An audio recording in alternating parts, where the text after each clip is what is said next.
भाई केवीएसपीआरटी का मेन का पेपर होने जा रहा है और मेंसुरेशन से भर भर के सवाल आते हैं। आपको मैं 1 मिनट के अंदर पूरा क्यूब कैसे सिखाता हूँ। देखिए ये आपके सामने क्यूब है, इसकी साइड है 5 5 5, यानी कि सारी साइडें बराबर होंगी बिल्कुल।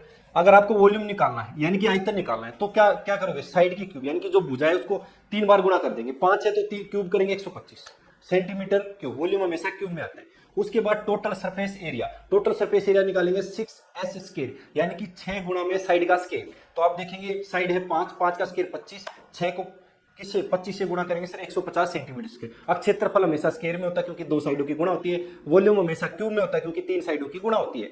अगर आप करेंगे फेस डायगोनल निकालना है D1 तो साइड इंटू √2, तो 5√2 आप इसका उत्तर लिख सकते हैं। और उसके बाद स्पेस डायगोनल निकालना है आपको, तो क्या लिखोगे D बराबर है ऐसे √3 की वैल्यू रखेंगे और 5 से गुणा कर देंगे। आप देख सकते हैं आपके सामने पूरा है, नेट क्यूब है, एक कितना शानदार क्यूब है, टोटल सरफेस एरिया है, वॉल्यूम है, ये सारी चीजें पेपर में पूछता है। तो क्यूब आपका खत्म। जय हिंद।